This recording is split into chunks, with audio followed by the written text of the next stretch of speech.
Alors, chers candidats, merci d'avoir accepté cet exercice pas très facile, parce que cela déterminera la suite, notamment votre élection ou votre non-élection comme président de l'UDPS. En face de deux journalistes, nous avons voulu avoir une femme et un homme. Nous avons Paulette Kimuntu, qui n'est pas présenté, et c'est lui qui vous parle. Nous avons également deux confrères, Rachel Kitita et Daniel San. Nos candidats sont là. À l'extrême, Paul Chilumbu, c'est un ancien de l'UDPS. Un jour, il m'avait dit qu'il est né dedans.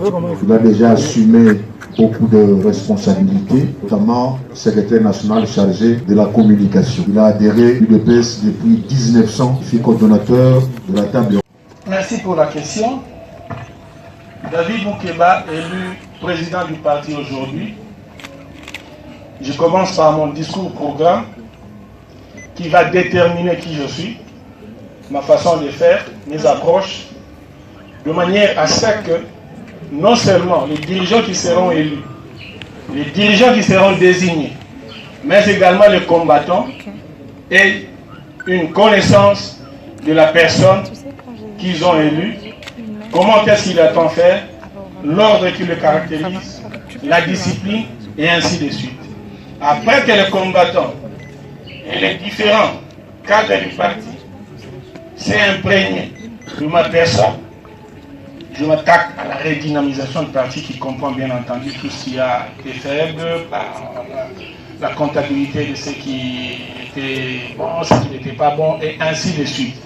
Aussi, soit dit en passant, pour terminer, que l'unité du parti va caractériser ma démarche. Je donnerai un signal fort pour que les gens comprennent que je suis un candidat de l'unité, mais qu'en même temps, cette unité-là passe par une analyse approfondie de la question par une commission, au fin de nous donner des orientations qui vont, n'est-ce pas, devoir nous orienter quant à la suite.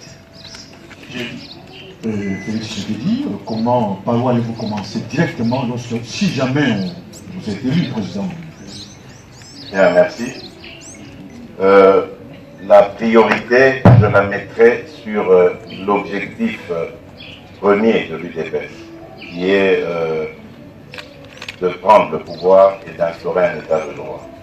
Et comme vous savez, cette année...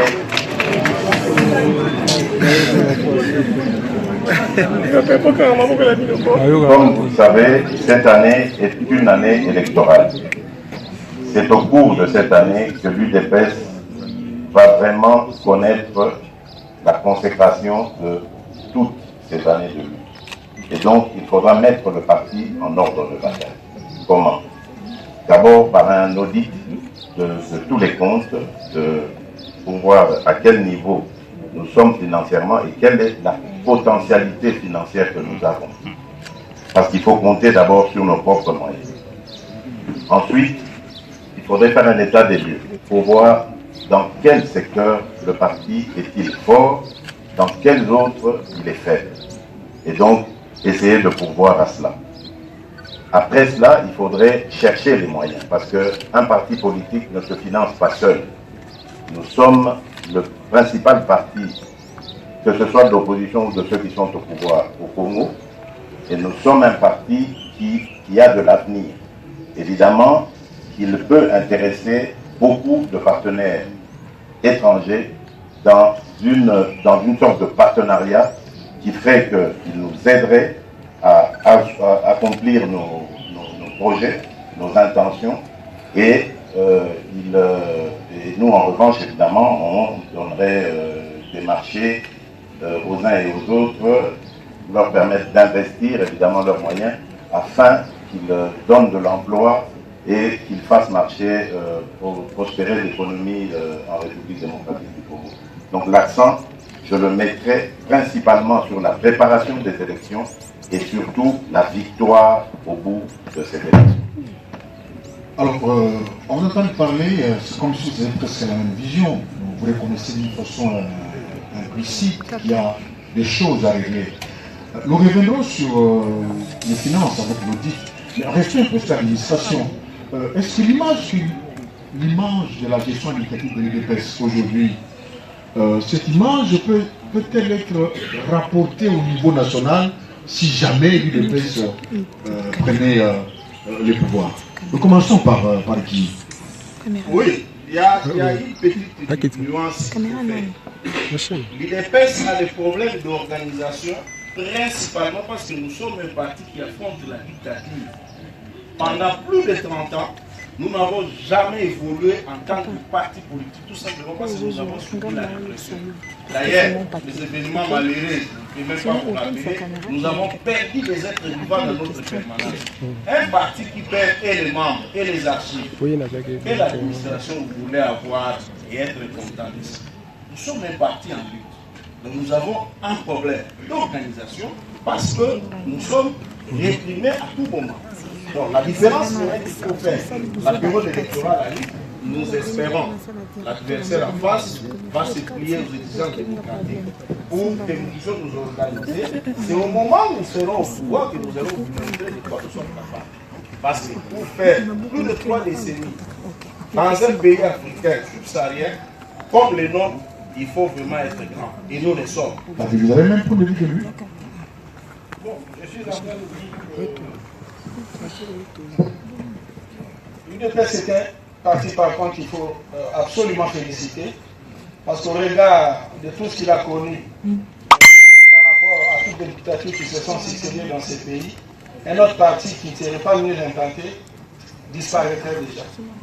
Mais que l'UDPS se tienne jusqu'aujourd'hui, je pense qu'il n'est pas question ici de dire que l'UDPS a manqué d'organiser le parti, mais il a beaucoup plus subi.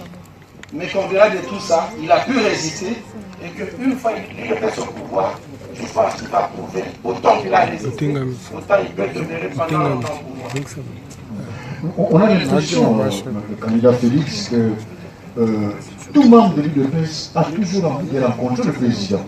Il peut quitter Ngaba, Tchadou, très loin, voir le président. Quel lien y a-t-il entre fédération et le président? Est-ce que les fédérations sont-elles un atout pour l'UDPS ou c'est simplement une figuration? Et comment l'administration pourrait se faire pour que celui qui est à la base trouve solution à la fédération au lieu de voir, au lieu de faire mal les présidents? Bien, merci. Mais si vous permettez, je vais essayer d'aller vite. Je veux quand même, à la suite des amis, faire la même chose, essayer de répondre à leurs questions. Et je suis totalement d'accord, je m'inscris vraiment dans ce qu'ils disent. Mais je rajouterais qu'il y a 2 phénomènes qu'il faut observer dans le combat de l'UDPS. Il y a le phénomène interne qui a été sérieusement secoué par toutes ces dictatures. Il ne faut pas oublier qu'à plusieurs reprises, notre siège a été attaqué et pillé, mis à sac. Nos documents, nos archives détruites, etc. Donc il faut le mettre il faut le prendre en compte. Ensuite, il y a aussi la situation générale dans le pays. Le pays, aujourd'hui, est au bord du gouffre. Ce n'est pas du fait de l'UDPS. Donc c'est aussi un défi à relever par rapport à ça. Et pour moi, le remède dans mes projets, c'est évidemment la formation. Nous devons absolument former nos cadres à la situation réelle du pays. Et justement, c'est dans cette formation, vis-à-vis de la gestion de la chose publique, mais également de la chose du parti, que je peux répondre à votre question. Lorsque nos cadres seront bien formés, les présidents, déjà à commencer par celui de la cellule, vont comprendre qu'il ne sert à rien d'aller chez le président national parce que tout se gère à partir de la base. Et la base, la cellule est j'allais dire, la mère même de notre parti. C'est de là que commence la vie du parti. Et donc, c'est par des formations, par toutes ces comment j'allais dire, toutes ces orientations, de manière, qui sont dispensées de manière continue, que nos cadres seront formés et aguerris et pourront justement faire face à ce genre de choses. Ceci arrive évidemment partout, on le voit, il n'y a pas qu'à l'UDPS, c'est une culture qui est propre au Congo, le clientélisme, et bien cela, nous allons le combattre. Vous allez me demander oui, je m'en excuse. Voilà, bonjour à tous les candidats et bonjour à tout le monde. Vous êtes là, vous voulez être le successeur d'Étienne Tshisekedi. Je crois qu'on est peut-être Paul est allé vite. Moi, je voudrais bien savoir, vu l'actualité, je suis journaliste, désolé. Je vous attaque. Êtes-vous Congolais, vous tous, que vous êtes là? Parce que nous ne voulons pas que demain, on se réveille, on nous dit que Paul Tshilombo est français, il y a des problèmes, que Guy Boa, Bao est italien, on ne sait pas, que David Moukeba est espagnol et que Félix Tshisekedi est belge. Dites-nous aujourd'hui, êtes-vous réellement Congolais avant de tout commencer? Tout commence par là aujourd'hui, nous ne voulons pas de problème demain avec ce si grand parti. Ok, merci Madame Paulette. Je vais répondre à votre question. Mais apparemment, la question précédente, moi je n'ai pas répondu. Je pourrais réagir. Vous allez réagir? Oui. Bon, moi je suis Congolais. Sûr? De naissance et je suis fier de l'être. J'ai vécu à l'étranger pendant plusieurs années. Je n'ai jamais changé de nationalité. Qui va au Congolais? Congolais d'origine, originaire de l'ex-province de Colby. Congolais, de père et de mère. Mon père était aussi un ancien cadre de l'IDPS, M. Jean-François Ebam, secrétaire de maire. Nous ne voulons pas de dossier demain. Je suis un Congolais pur sang et je ne partage aucune frontière avec d'autres pays. Ben, comme mes prédécesseurs, je suis Congolais, plus que jamais Congolais, de père Congolais et aussi de mère, parce que, et en plus de mère, je suis très Congolais. Ma mère a plusieurs mariée à une Congolaise d'origine, elle est Congolaise d'origine, de Bukavu. Donc je suis vraiment Congolais, j'ai des neveux qui sont de l'Équateur, du Sangourou, du Bas-Congo. Il n'y a pas plus de Congolais que moi. Devoir de mémoire. Donc dans 10 ans, tout ça restera. Donc devoir de mémoire. Voilà, vous pouvez répondre à la question.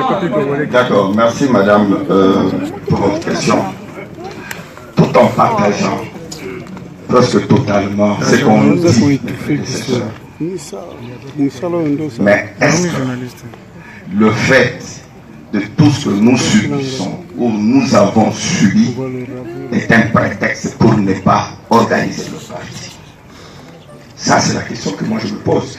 Et le national Guy, dans sa première intervention, il a dit qu'il va changer l'exécutif parce que ça ne marche pas. Maintenant, quand on lui demande comment le faire, il dit maintenant que non, nous avons subi, nous sommes en combat. Non. Moi, je crois quand même qu'on peut faire mieux que ce qu'on fait aujourd'hui. Je vais vous donner un exemple. Vous savez, le père fondateur de ce parti, ils ont connu peut-être des situations plus difficiles que nous. L'UDPS est né dans la clandestinité. Ouais, l'UDPS est né dans la clandestinité. Mais les pères fondateurs de ce parti ont pu l'implanter sur tout le territoire national. Je dis bien dans la clandestinité. Aujourd'hui, quel est l'état de notre parti, nous qui sommes de la génération Android? Quel est? Parce que, en paraphrasant le national Guy, je crois qu'il y a des problèmes, des sérieux problèmes de gestion au sein du parti. Ça, c'est une réaction maintenant, répondez à la question. Vous avez débordé. J'ai débordé. Je vous ai dit l'essentiel. Oui, la question c'était de nationalité. Elle a posé une autre. Maintenant, comment vous allez, nous restons dans les finances, comment vous allez renflouer les caisses du parti? Est-ce que ce sont les militants qui vont cotiser? Puisque M. Félix, j'ai entendu, il a dit que nous avons aussi des alliés à l'extérieur. Est-ce que l'UDPS va aussi faire appel aux partenaires étrangers pour renflouer vos caisses? Comment pratiquement vous allez renflouer les caisses?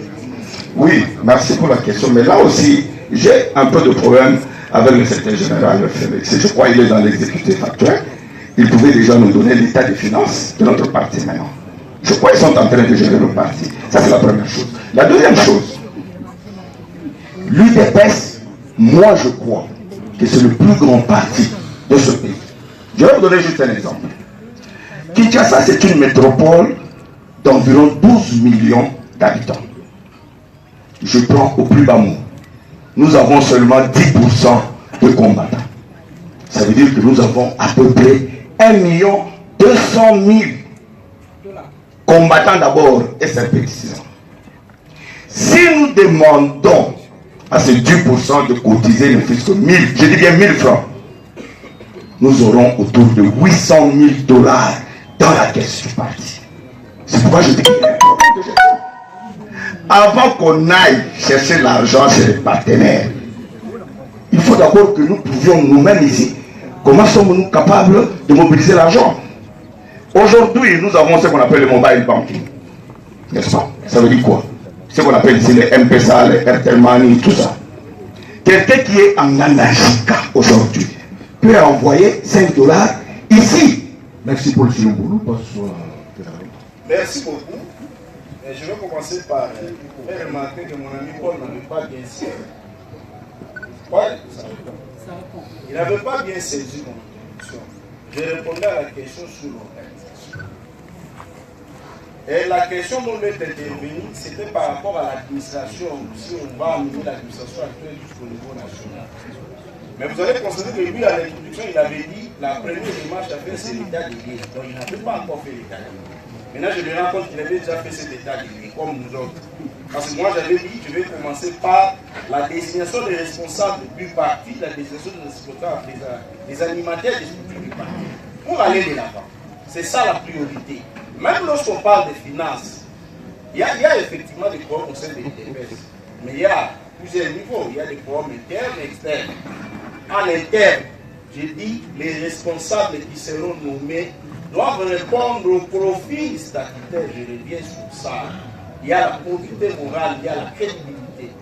Les responsables là qui seront nommés seront maintenant en symbiose avec la base et nous allons renflouer nos caisses avec une cotisation. Ça, c'est le premier volet. Le deuxième volet, le monde aujourd'hui, nous vivons dans un monde interdépendant. Nous allons sensibiliser les partenaires, ceux qui seront disposés à collaborer avec nous. Nous allons aussi bénéficier de leur assistance. Ce n'est pas une infraction. Donc voilà comment nous voyons les choses. Il faut d'abord établir la confiance entre les responsables de gestion, les former aussi, ça c'est un peu plus tard, et la base qui va cotiser et cet argent soit géré en bon père de famille.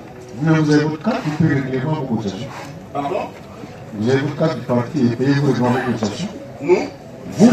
En tout cas, les candidats tels que nous sommes non, là, vous personnellement. Nous sommes avec les cotisations. C'est une condition pour postuler à l'IDPS.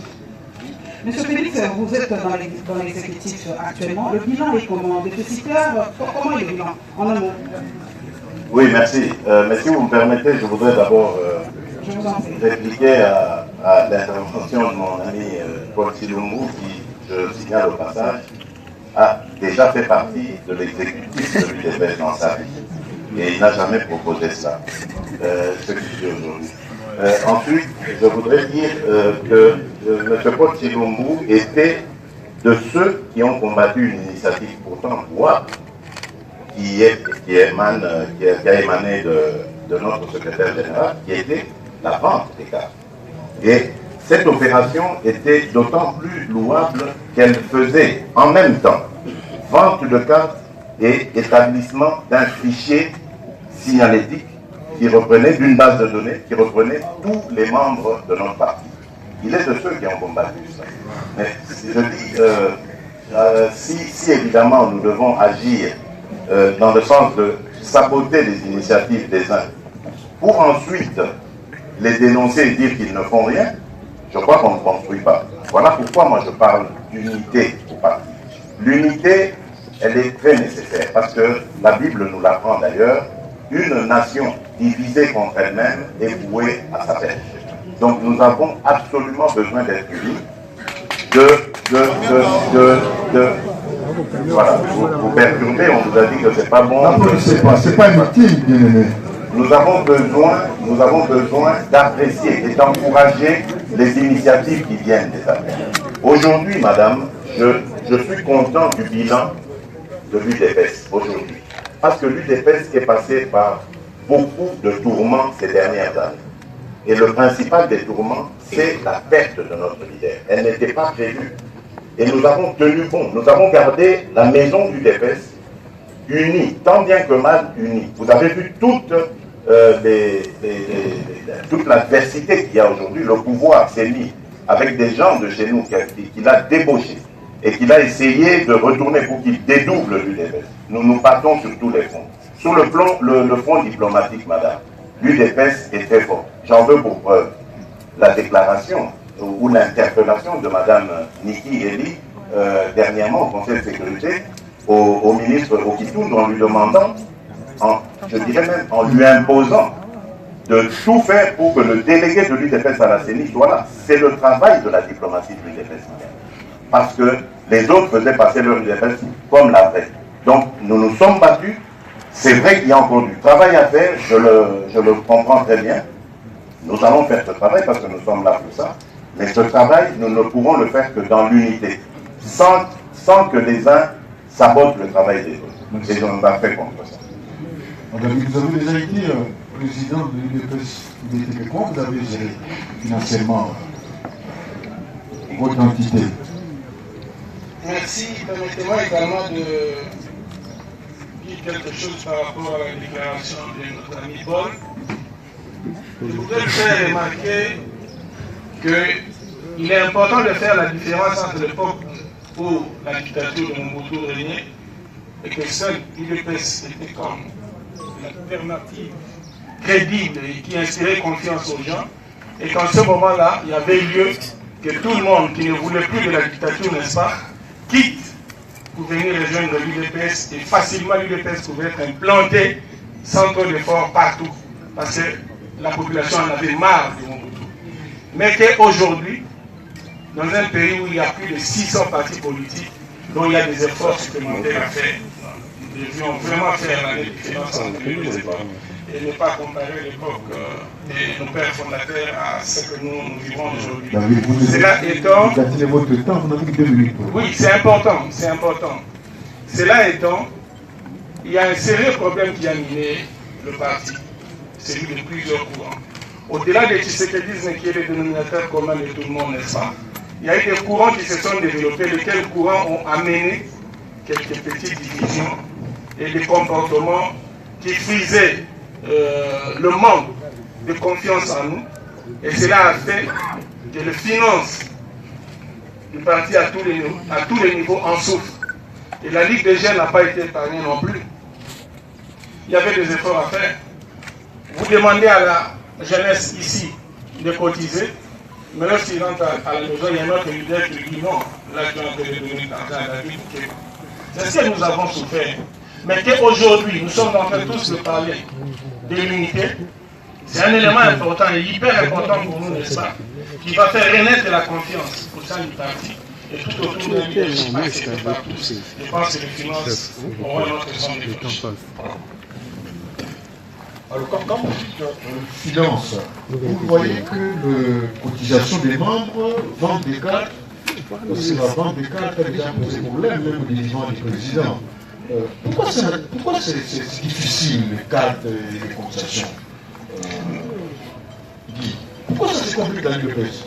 C'est ce que j'ai dit tout à l'heure, c'est un problème, mais il y a une rupture de confiance entre certains, pas tout le monde, certains responsables qui ont géré les partis et les combattants. Lorsqu'il y a une rupture de confiance, personne ne peut cotiser. C'est la raison pour laquelle nous voulons recréer cette confiance en nommant les responsables qui ont la probité morale, qui sont des combattants engagés, qui sont crédibles. Eux vont nous aider à rentrer les caisses du parti. C'est ça le vrai problème du parti. Non, vous voulez réagir pour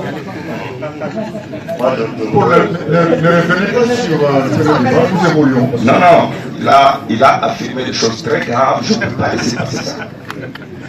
Vous savez, nous, ici, à l'UDPS, nous avons ce qu'on appelle le diabo, le Kadioche. Et j'ai l'impression que le secrétaire général, il est le parrain de Diabo et de Kadiocha. Diabo, c'est la diabolisation. S'il n'était pas mon frère, j'allais l'amener en justice pour qu'il apporte les preuves de ses affirmations. Quand il affirme que moi j'ai combattu la vente de cartes, c'est une contre-vérité.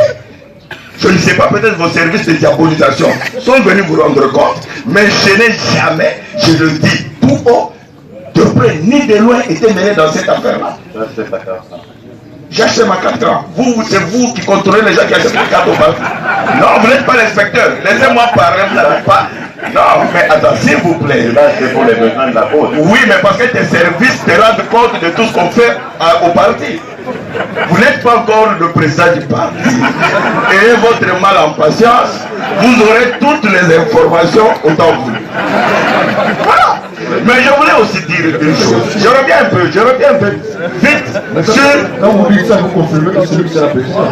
Non, qu'il est. Parce qu'il est prétentieux, j'ai dit qu'il attend. Il parle déjà comme s'il était président du parti. Oui, attends. La deuxième chose. Qu'est-ce que j'ai dit? Lorsque le secrétaire général dit, il parle de l'unité. Mais l'unité là, c'est trop facile de faire du verbiage. Comment allez-vous faire l'unité au parti aussi longtemps qu'il y a autant de frustration?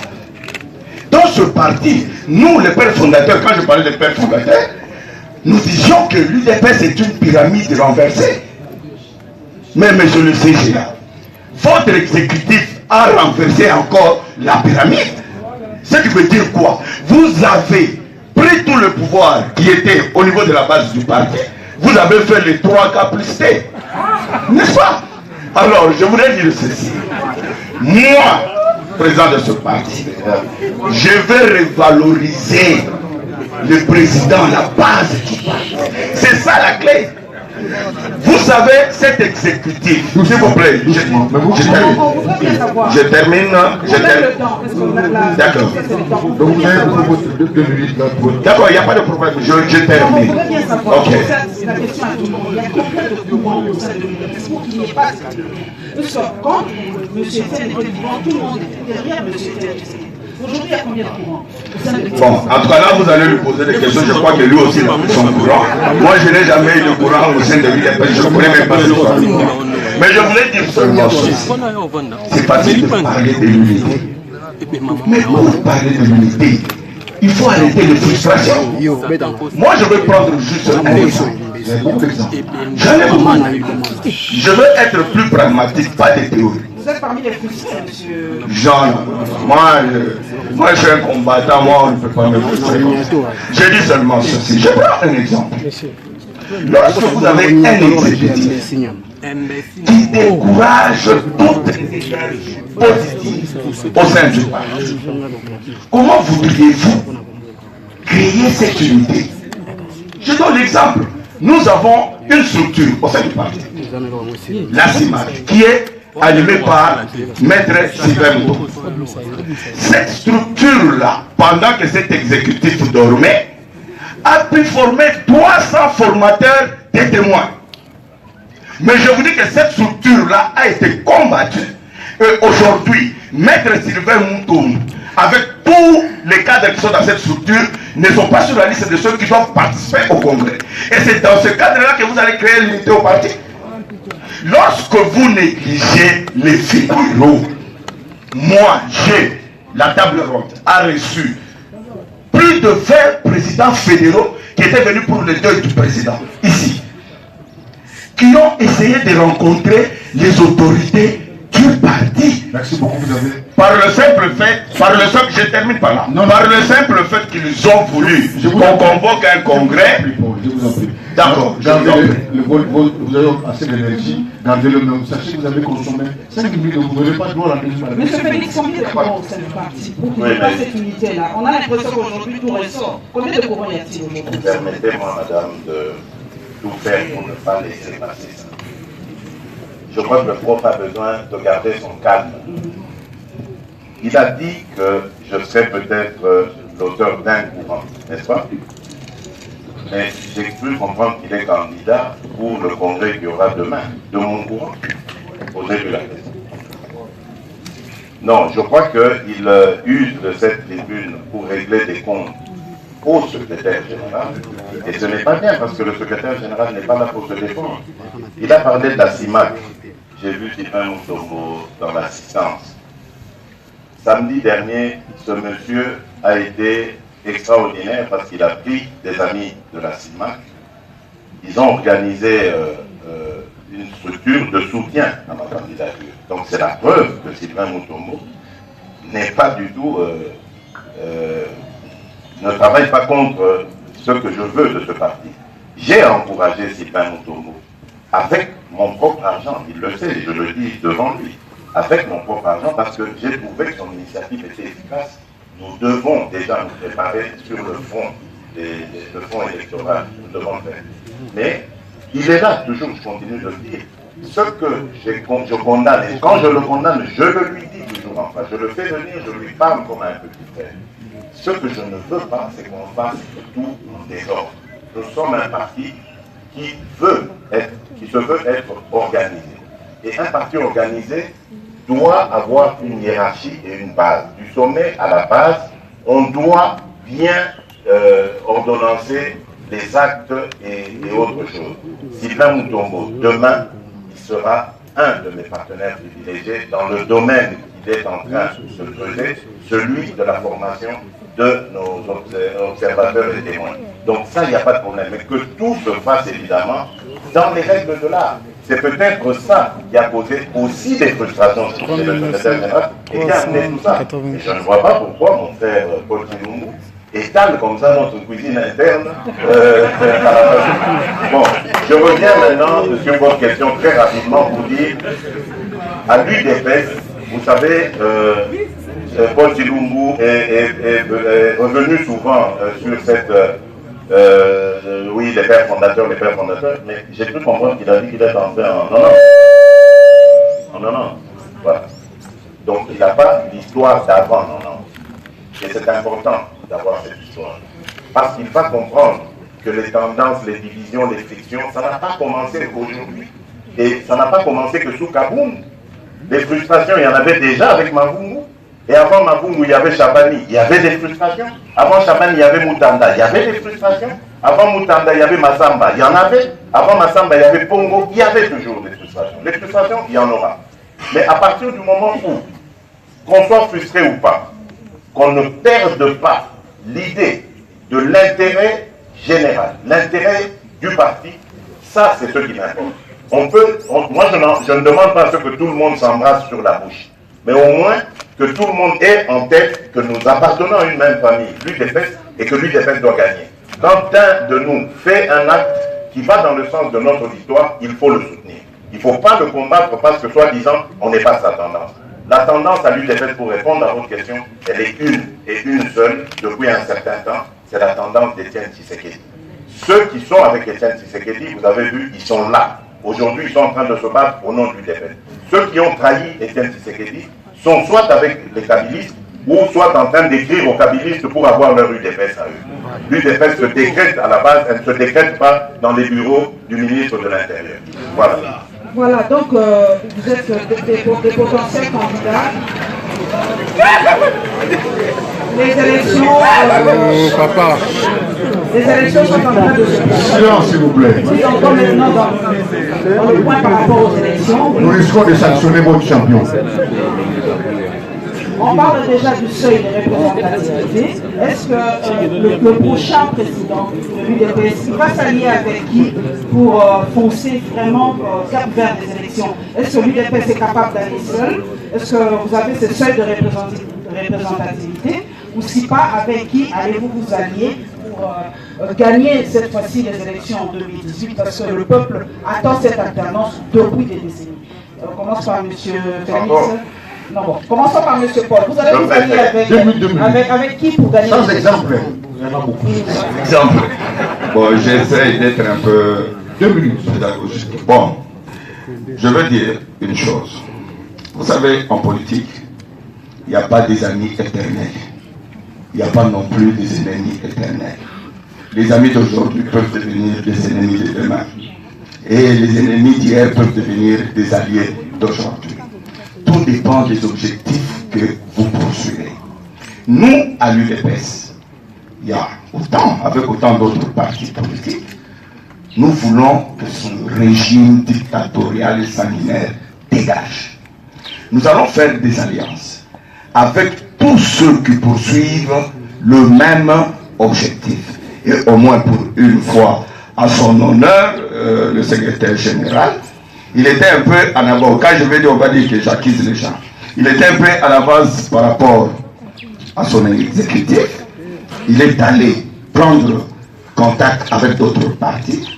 Et nous savons qu'avec la loi électorale, avec le mode de scrutin, aucun parti n'est capable de gouverner seul. Donc aujourd'hui, nous avons intérêt, absolument, même si je crois dans la force de mon parti, mais je sais que demain pour diriger, pour faire 250 plus 1 député dans l'Assemblée nationale, nous serons obligés de faire des alliances et des alliances objectives. Oui, les statuts de l'UDPS, comme le règlement ont prévu les alliances. C'est pas mauvais. Mais ces alliances, on doit les faire avec des gens qui voient les choses de la même manière que nous. Ça, c'est la première chose.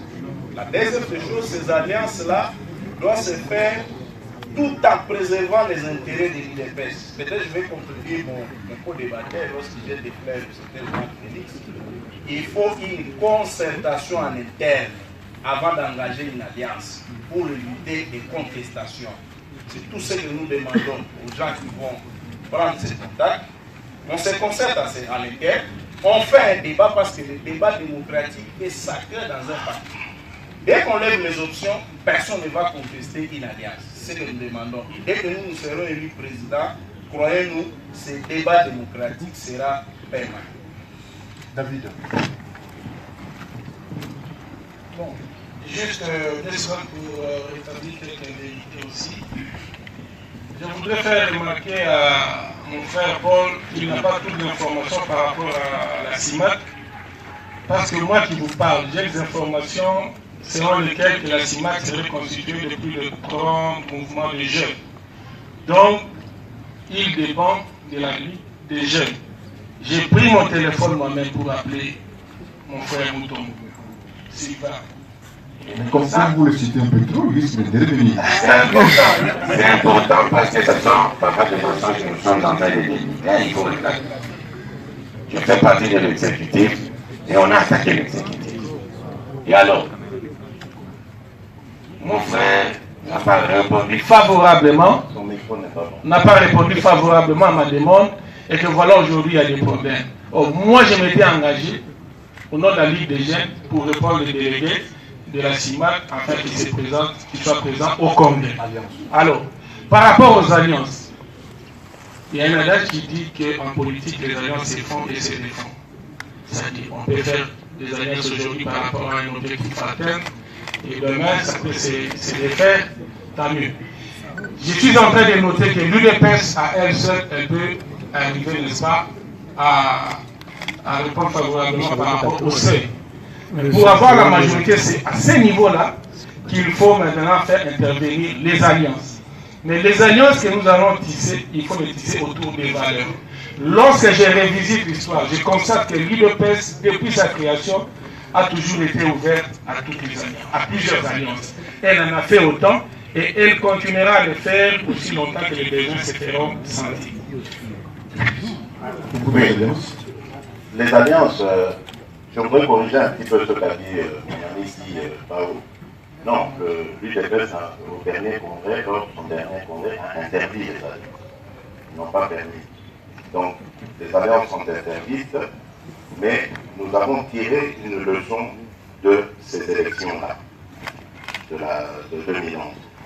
Nous aurions dû procéder justement par des alliances, parce que les médiocres qui sont au pouvoir, dont on sait d'ailleurs qu'ils ont triché, certes, mais avaient eu la bonne tactique, celle de multiplier comme ça des groupuscules pour capter les petites voix.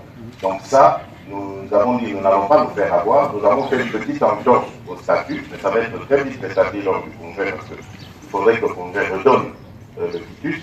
Ça, c'était juste, cette entorse, on a dû la faire à cause du délai des dépôts des regroupements et tout ça, d'indices des partis. Donc on ne pouvait pas faire autrement. Nous avons levé l'option en interne, nous avons dit on le fait, on le présentera au Congrès.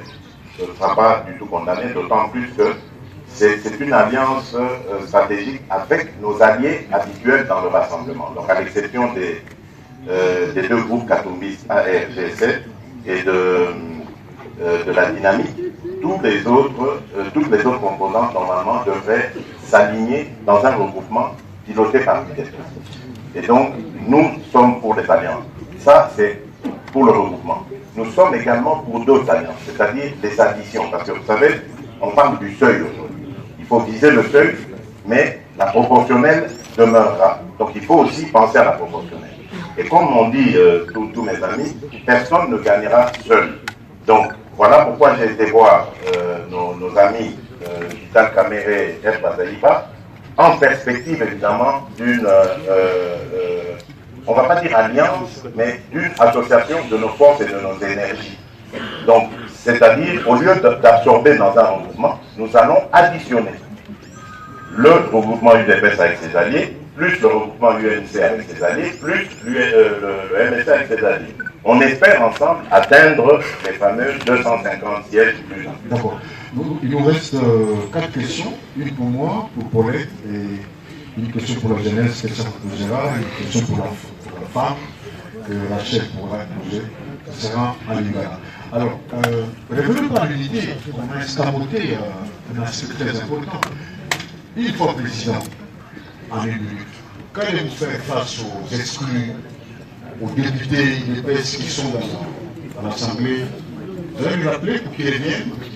Nous ne verrons pas citer leur nom. On va faire le publicité. Moi, j'aime bien citer le nom. Par rapport au cas d'Arcis Mousseke, par exemple, qui a demandé le dialogue, malgré qu'il vous a porté plainte, il a dit je veux revenir à l'UDPS. Qu'est-ce que vous allez faire de lui et des autres? Tous ceux qui sont partis mais qui ont envie de revenir. Sur les raisons, on a été Moubaké, Chibala et les autres qui demandent de revenir et de refaire l'unité de l'UDPS. En tant que président, est-ce que vous allez les accueillir? Vous dites que non, nous sommes en chair à Kabylie, c'est fini, on n'a plus besoin de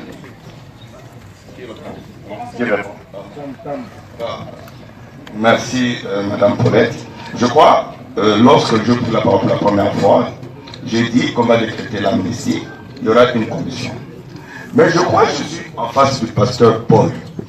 Pasteur, savez-vous que même dans la Bible, il y a des péchés impardonnables? Vous savez ça? Le péché contre le Saint-Esprit, il y en a. Faut lire votre Bible.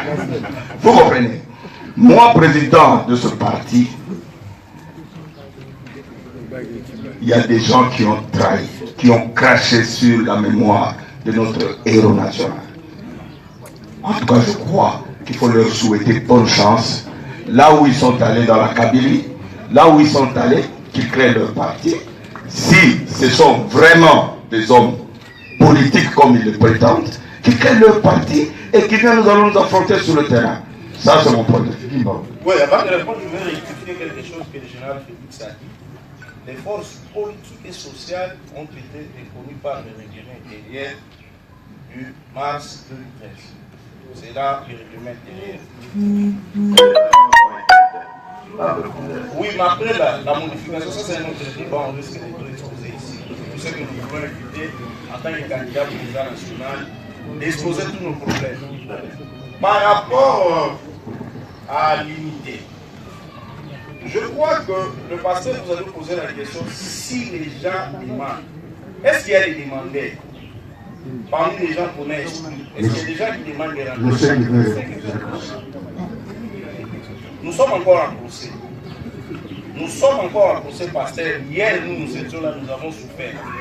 Au lieu de préparer le congrès, de battre campagne, nous étions alors obligés de passer plus de 5 heures d'état au tribunal. Moi, je ne crois pas à ce que vous êtes en train de dire. Je dis ceci. Pour les gens qui ont demandé qu'on leur donne leur morceau UDPS, pourquoi vous voulez parler à l'air? Pourquoi vous voulez parler à l'air? Nous connaissons. Vous savez, l'UDPS, c'est lui qui veut rentrer. Il peut faire un recours à la hiérarchie, à la hiérarchie. Moi, je pense, ça m'engage pour moi, dès que je serai élu président, je vais organiser une large concertation. Il faut que les gens comprennent. Le président Etienne Tshisekedi n'est plus. C'est son esprit qui nous guide. Personne ne peut prendre une décision d'autorité pour amnistier un ami qui ne veut même pas venir, mais parce qu'on veut lui faire plaisir pour l'amener au parti. La base ne va pas accepter. Quelle sera la conséquence? Dès qu'on amnistie quelqu'un, c'est-à-dire qu'il revient à l'UDPS, il retrouve tous ses droits en tant que combattant. Peu importe, il retrouve ses droits en tant que membre de l'UDPS, il se présente comme candidat dans une circonscription électorale. Si la base n'est pas impliquée dans le processus, ce monsieur-là ne sera pas élu. C'est nous qui perdons. Donc nous devons organiser une concertation en interne. Nous écoutons la base, nous levons une seule option. De telle façon que si un ami qui avait trahi, qui revient au parti, la base l'a pardonné, il sera soutenu demain. David, même question.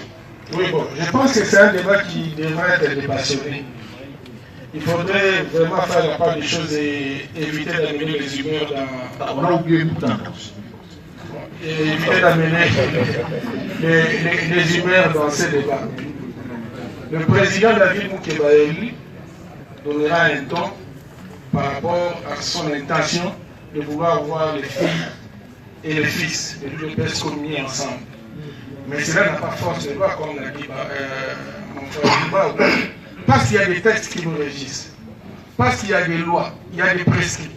Voilà pourquoi nous avons institué une commission qui va étudier au cas par cas et ne pas décréter une amnistie comme si on avait un pouvoir au-dessus de tous. Cela dépendrait plutôt des résolutions de la commission, mais en même temps la commission saura d'avance que c'est lui qui est le président a l'intention de voir les fils et les filles et l'UDPS communier ensemble. En ce moment-là, la commission dira, pour tel cas, voici pourquoi on n'est pas prêt de le recevoir. Et pour tel autre cas, voilà, on peut le recevoir et, comme le dit nos statuts, il rentre à la base pour recommencer. Même si c'était lui qui parlait et qui soufflait à l'oreille du chef, il va rentrer à la base et recommencer. Donc ça dépendra du travail de la commission. Merci. Même question. Bien. Vous avez parlé d'unité, de rassemblement. Moi, je vous rétorque. On ne rassemble que ceux qui veulent être rassemblés. Dans ce qui nous concerne comme problème, il y a plusieurs cas. Il y a le cas de nos députés.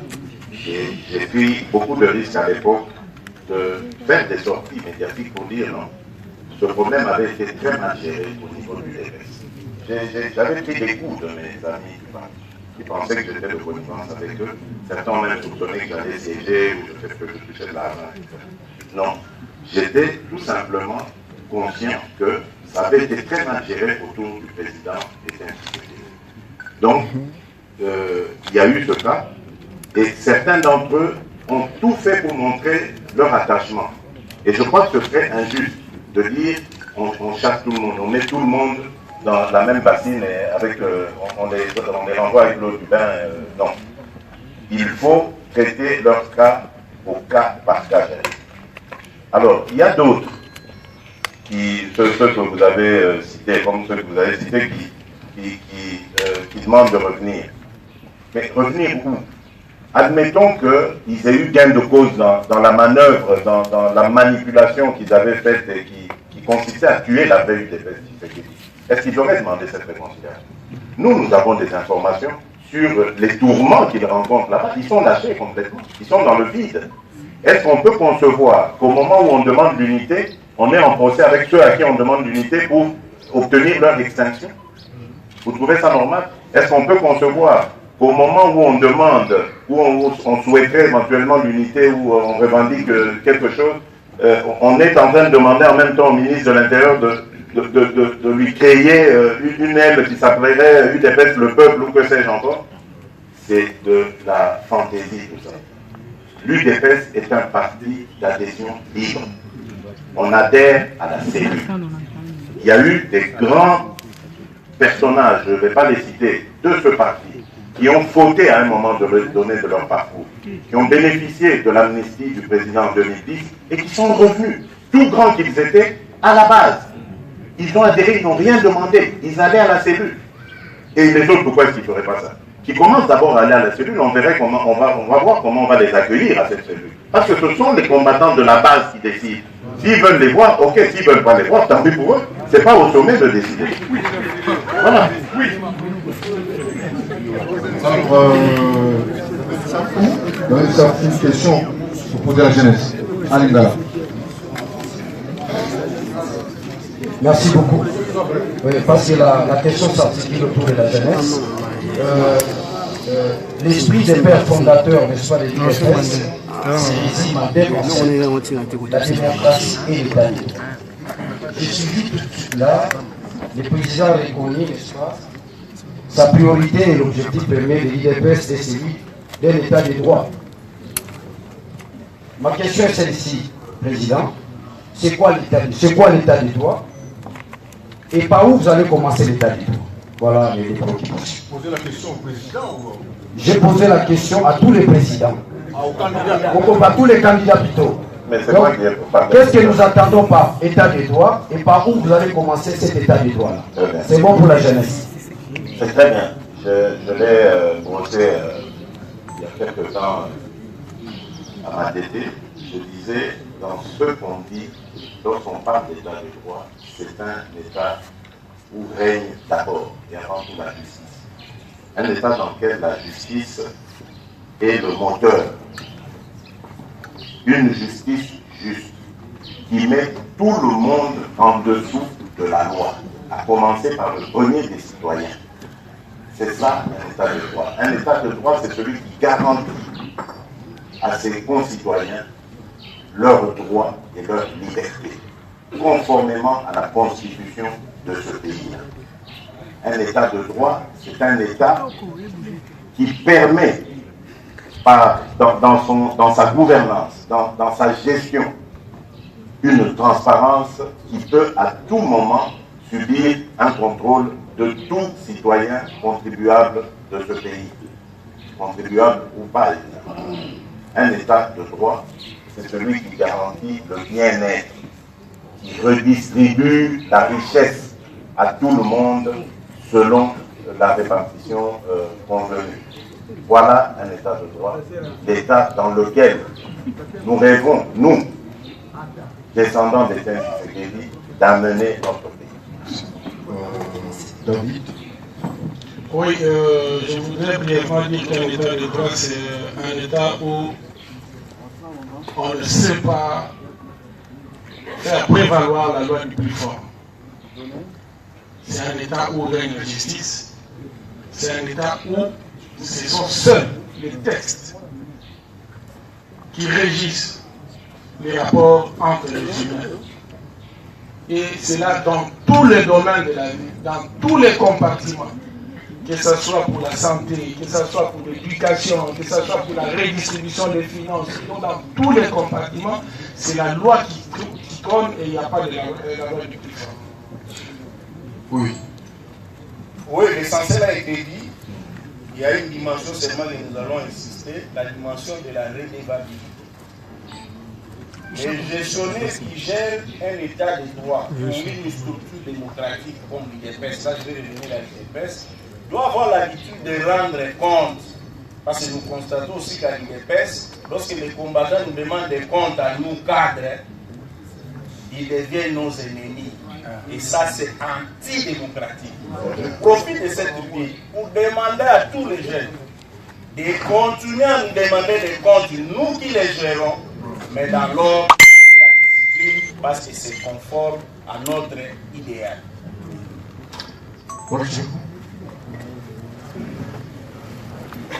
Merci, je crois presque tout a été dit. L'état de droit, c'est un état où nous avons tous le même droit et les mêmes devoirs. C'est un état où il n'y a pas des intouchables. Que vous soyez président de la République ou que vous soyez président du parti, vous avez des comptes à rendre autant que le dernier combattant de la cellule de Maloueka. Autant que vous êtes président de la République, vous êtes justiciable. Vous respectez la Constitution, vous respectez la séparation du pouvoir. Quand vous détournez le bien de l'État, vous devez y répondre. Je crois que c'est l'essentiel qui a été dit. C'est un peu lié à la jeunesse. En 92, conclave de Marie-Marne, Mobutu nomme Tshisekedi le Premier ministre. Les jeunes étaient pleins ici à gronder, ils ne voulaient pas de ça. Et le président à l'unité, il pose la question à la jeunesse, êtes-vous d'accord ou pas? Ils ont dit non, nous ne voulons pas. Moi également, je refuse. Est-ce que vous tiendrez compte de la voix de la jeunesse qui est en fait la force de ce parti. En d'autres termes, parmi les délégués au Congrès, combien y a-t-il de jeunes dans ce Congrès? Allez vous battre pour que les jeunes soient autant représentés au niveau du Congrès. Absolument. Je crois que la jeunesse, c'est pourquoi. Même quand il y avait le critère de 20 ans d'ancienneté pour être candidat, moi, je l'ai condamné, je l'ai critiqué parce que c'était un critère discriminatoire. Nous devons donner la chance à cette jeunesse. Vous savez, nous avons une jeunesse qui est pratiquement une pépinière de compétences.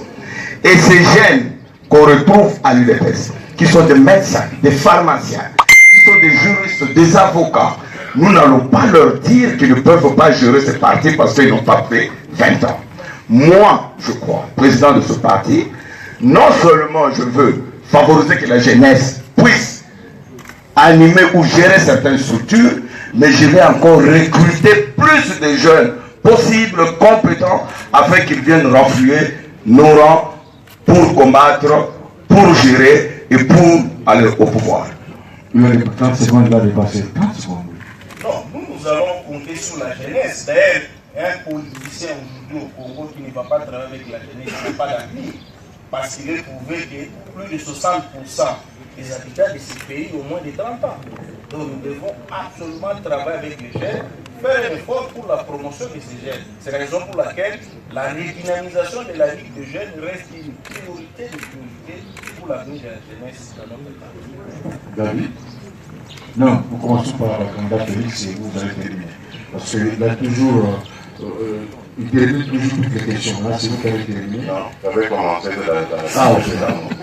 Enfin, c'est pas grave. Voilà. La jeunesse, c'est l'avenir. La jeunesse, c'est pour moi la richesse, non seulement qu'à l'UDPS, mais qu'à le Congo et même l'Afrique.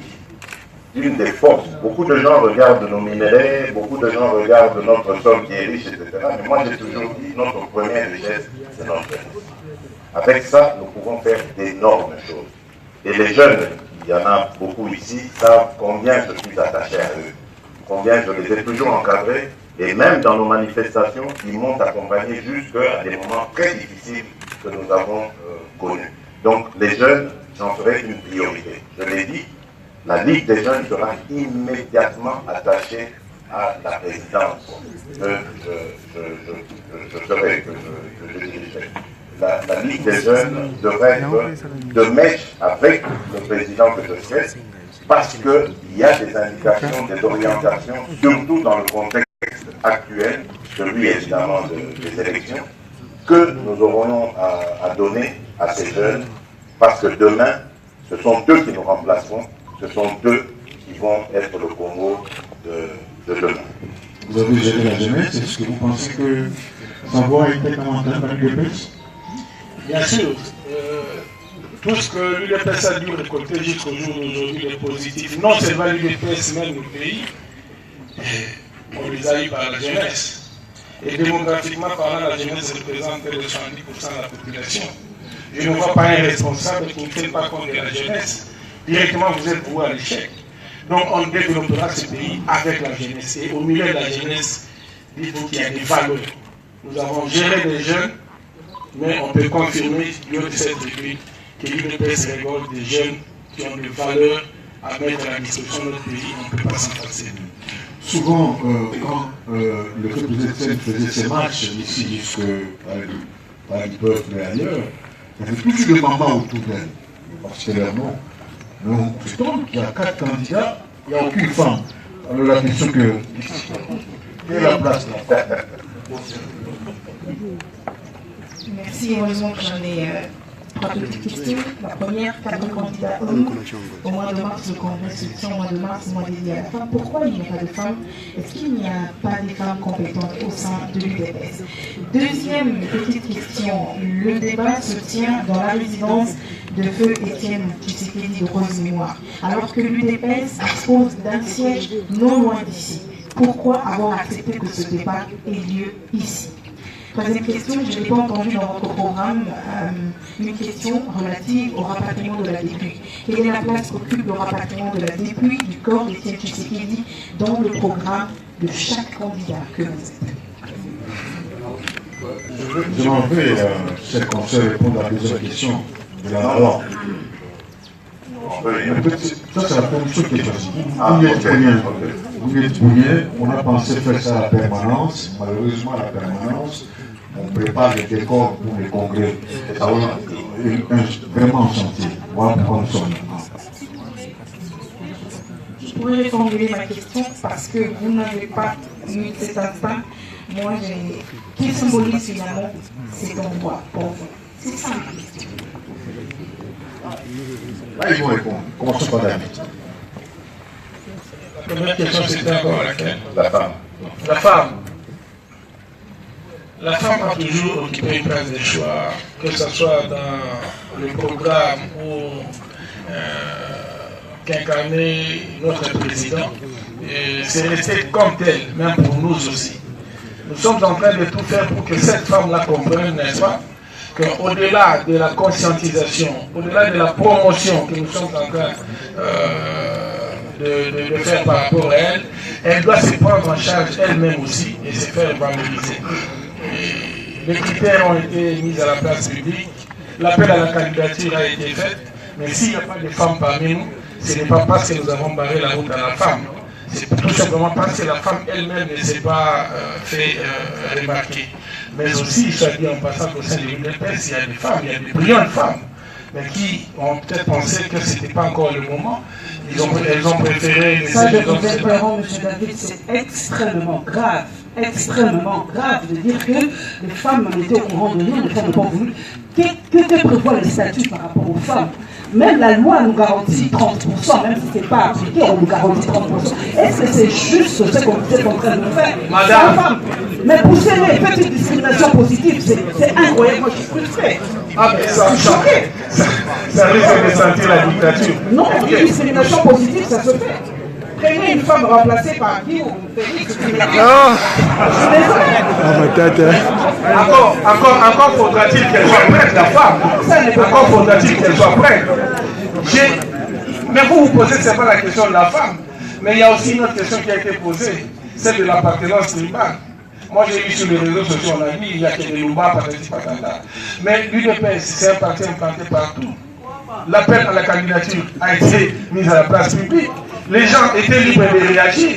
Vous n'allez pas craigner quelqu'un par le cou pour lui dire venez, vous allez compétir avec nous. Et c'est pareil pour les femmes. Lorsque vous criez l'égalité, ce sont des femmes qui crient tout le jour sur tout le toit, égalité, égalité, égalité, égalité. Et nous sommes aussi sûrs qu'il faut qu'il y ait cette égalité-là. C'est une des recommandations de l'intersocialiste. Promouvoir la femme, mais que la femme ne soit pas parmi nous. Ce n'est pas le fait que les hommes ont refusé, mais c'est seulement que cette femme-là ne s'est pas manifestée. Je vois que c'est ce que le collègue vient de dire. Hein. Vous devez comprendre d'abord, poser une candidature, c'est un acte de liberté.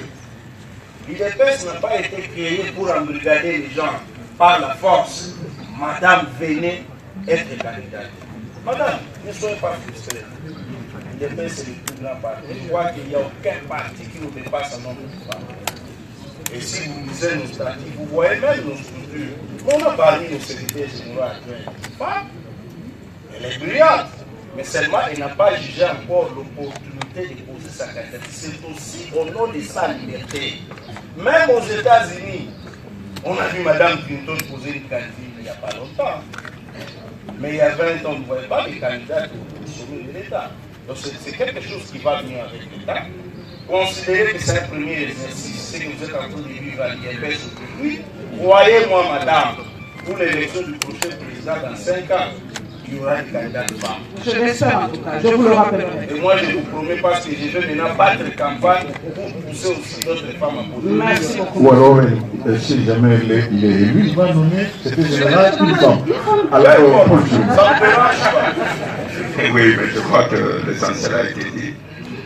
D'ailleurs, moi, si ça dépendait de moi, j'invite madame qui monte de venir adhérer à l'UDPS. Oui, mais il y a des journalistes qui adhèrent dans des partis, c'est pas incompatible. Et d'ailleurs, nous savons que dans ce pays, le métier dans lequel les femmes excellent mieux, c'est le journalisme. Non, je crois que les collègues l'ont dit, il y a des femmes de valeur à l'UDPS. Il y a des femmes qui peuvent tenir ce débat ici.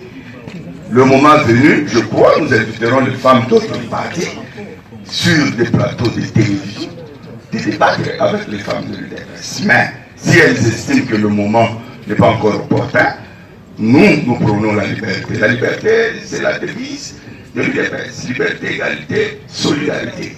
Donc, chacun est libre de postuler s'il estime que le moment est là. Merci. Je crois que c'est tout ce que je peux. Merci beaucoup.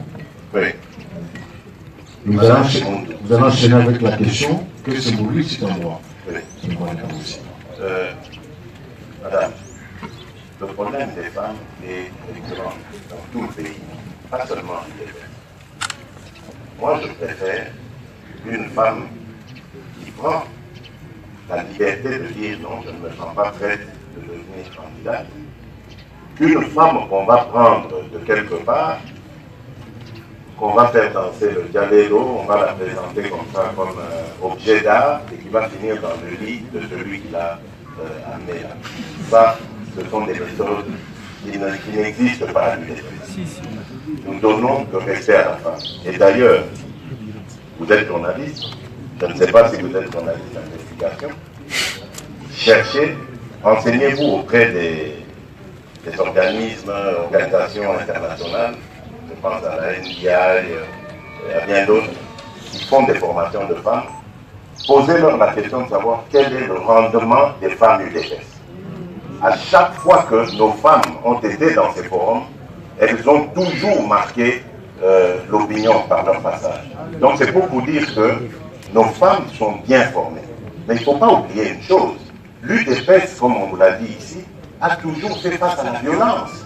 Quel est cet homme qui va accepter que sa femme prenne le risque d'aller dans des réunions de l'UDPS dont il sait qu'elles peuvent se terminer dans le sang? Et aujourd'hui, les femmes sont, Dieu merci, les principales pourvoyeuses de moyens dans les familles, dans les ménages aujourd'hui. Les hommes sont au chômage. Ce sont les femmes qui sont là. Mais malgré ça, nos femmes sont héroïques. Malgré le fait qu'elles jouent ce rôle, elles trouvent encore le temps de venir à l'UDPS. Il ne faut pas trop leur demander non plus. Elles ont déjà cette tâche de chercher de l'argent pour la famille, des moyens, ensuite de participer aux réunions. Ne leur demandez pas de s'accaparer encore d'une responsabilité qu'elles ne pourront peut-être pas assumer. Laissons le temps au temps, ça viendra. C'est malheureusement encore dans notre culture, donc j'ai beaucoup aimé ce que mon ami Bao a dit. Ça viendra. Laissons le temps faire les choses. En quelle seconde, quel symbole cet endroit? Bon, moi, je suis très mal placé pour répondre à cette question. C'est une maison familiale déjà. C'est le siège symbolique du rassemblement. Et c'est la demeure du héros national, Étienne Tshisekedi. Oui.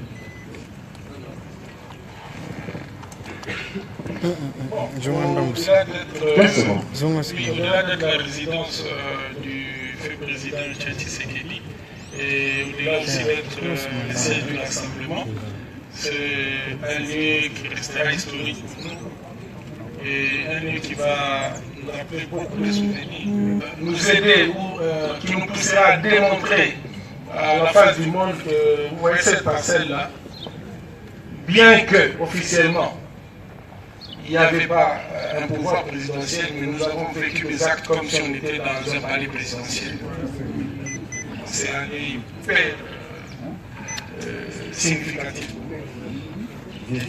Oui, c'est un lieu de beaucoup de souvenirs, parce que vous avez évoqué juillet 91, le 22 juillet. Moi, j'étais parmi les jeunes qui étaient venus faire au président et refuser d'être le premier ministre. 2 ans après, j'ai commencé à entrer dans cette parcelle. Et c'est là où on se mettait avec le président, tantôt de l'autre côté, tantôt là-bas, tantôt ici. Et j'ai fait 6 ans où je venais chaque soir de 20h à minuit pour apprendre le président. Imaginez ma organisation. Nous, ça nous a rapidé le plus on a mangé. Il fallait être là. Alors moi, je sais qu'il y avait dans l'université. Comprenez ça? Ouais, bon, pour moi, cet endroit, c'est un endroit mythique. Ouais, il m'est arrivé plusieurs fois d'échanger avec le président Tshisekedi dans cet endroit. Il m'est arrivé deux fois, je le regarde, je dis, ah, était envoyé. Vous comprenez? Donc il y a beaucoup de souvenirs et je crois que pour nous, ça restera à jamais le temple de la démocratie. Parce que je crois que la démocratie dans ce pays est née ici. Voilà, alors pour le rapprochement des documentaires. Oui, mais je crois que si cela ne dépendait que de l'UDPS, je crois que le président serait déjà rapatrié. Il aurait dû avoir déjà les honneurs de son rang. Malheureusement, c'est le régime dictatorial de Kabila qui empêche que la débris de notre héros puisse être rapatrié.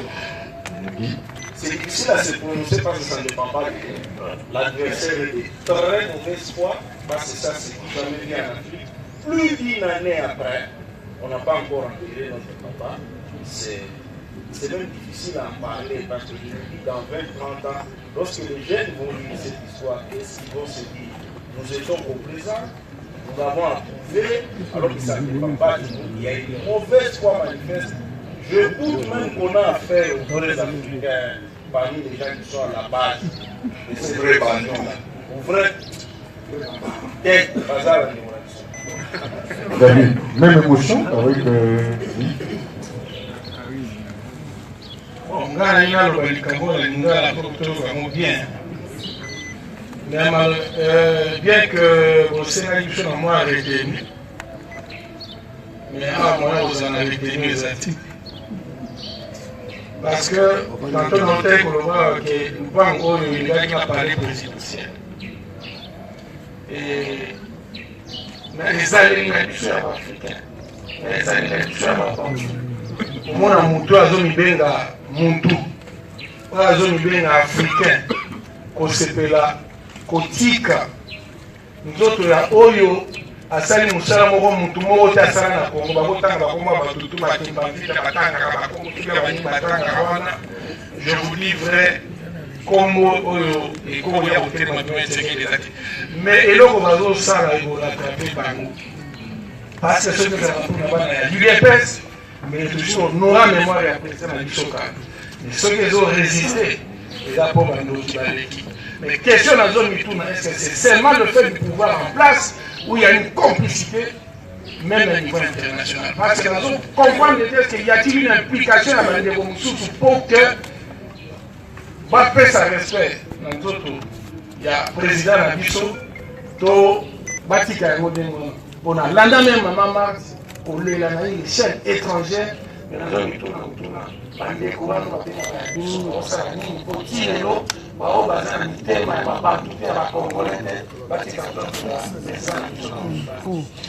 Bon, nous épargnons au candidat Félix cette question. Alors nous sommes à la fin. Avant de chanter l'hymne de l'UDPS, vous quatre, nous vous demandons expressément de parler aux délégués du Congrès. Supposez que tous ces membres sont des délégués. Alors vous parlez en une de langue nationale. Voilà. Non, Ngai naza kosenga boko na Ngai.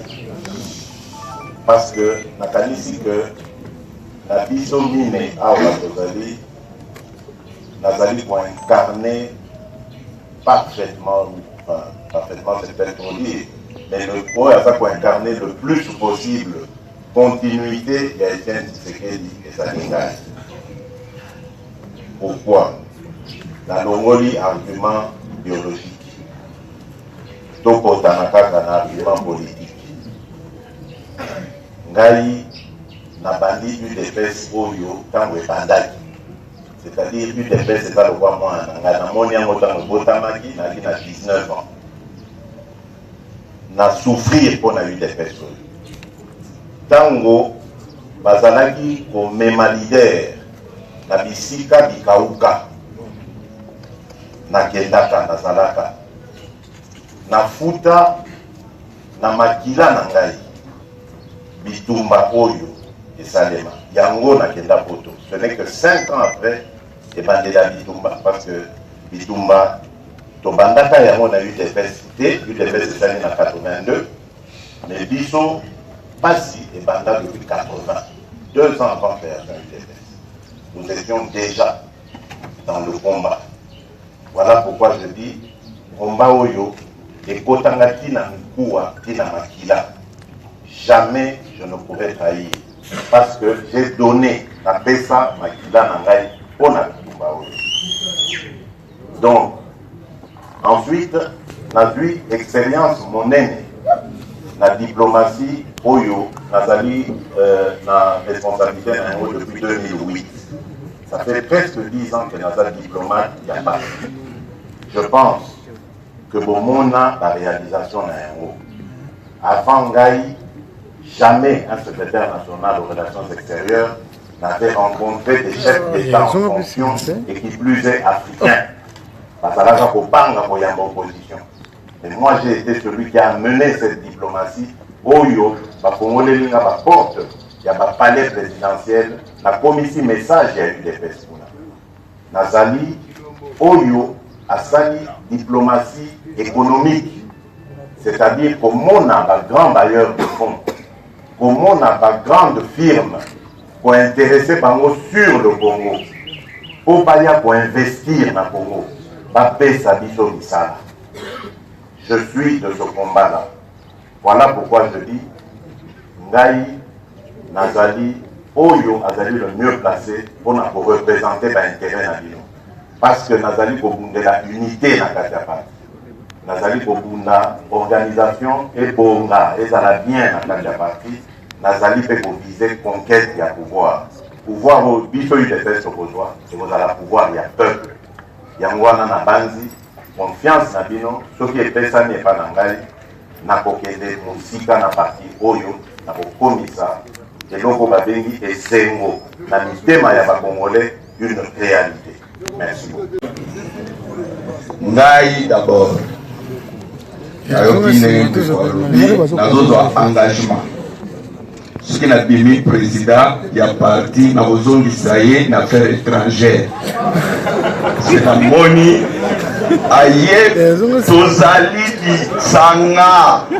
Il y a pas ces Zali di Sanga. Yomo vous gérer nyo sauté. Naïe, nous allons reconnaître ma mérite. Naïe, il y a on a le bien gouvernement, on a le coup la sa fomoli bikuke belé. Dans vos zones d'Israël kula. Mais naïe na lobi boye.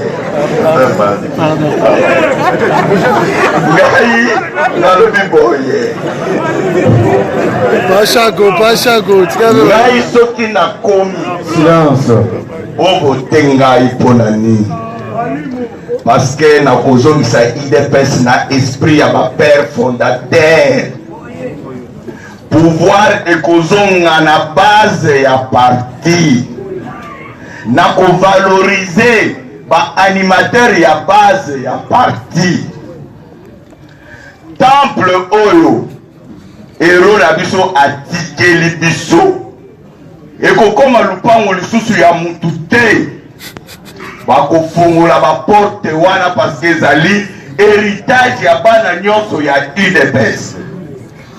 Tokozonga bovote ngai omoni ntango batuni makambo mbongo ya bango nyonso bale munoko. Je suis le seul capable ya komema ba million na compte ya IDP. Eza démagogie te. Nazo yebisa bino vérité. Pour voter ngai parce que ba onyo so basala ka musala à temps plein na IDP ba kozwa salaire. Parce que na yebi ke tozali capable ya ko mobiliser mbongo na base na biso et puis tozali capable parce que tozolo ba justice sociale. Redistribution. Tokolongola ba frustration nyonso. Sa valeur na ba cadre na biso de base pour ba monde basala IDPS. Merci. Na kosenga bande konyoso o voter ngai ibao ibango. Nous sera libala. Et qu'on a bino président ya parti. Onani mpona parcours na ngai moto ayebi pasi ya kombata na valeur ya kombata.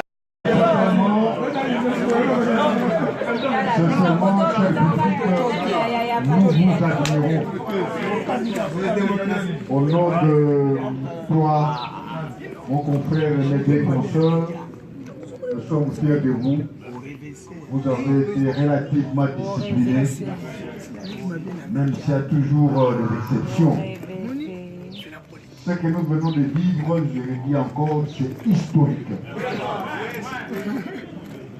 Paul Chilumbu, Diboma, Diba plutôt, David Kabea,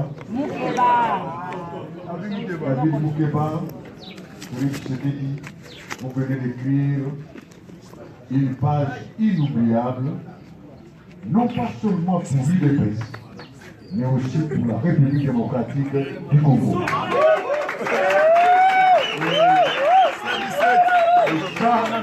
C'est une preuve que l'UDPS est la fille aînée de l'opposition dans ce pays. Et que l'UDPS a toujours axé son combat sur la démocratie. Et nous pensons qu'avec ça, d'autres partis suivront notre exemple. Ils auront des primaires, des débats. Mais au-delà de ça, nous voulons que même le candidat président au niveau national fasse un débat. Nous ne voulons plus voter par procuration, mais nous voulons voter l'homme lui-même qui nous parle.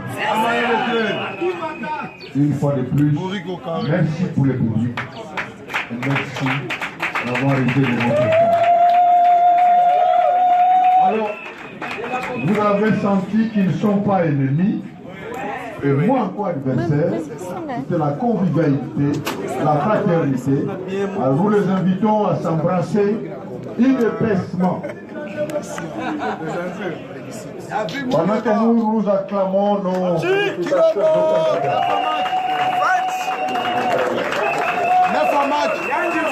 Voilà lista mata.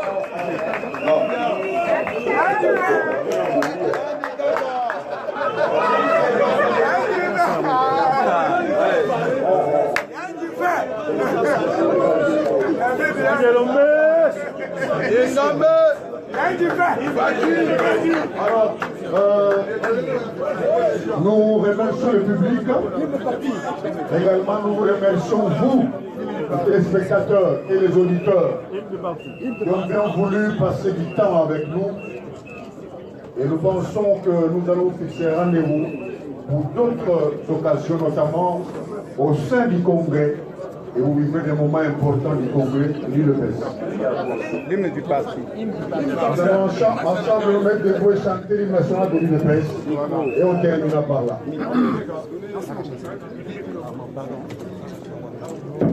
Union pour la démocratie. Union pour la démocratie. Et les progrès sociaux. Notre parti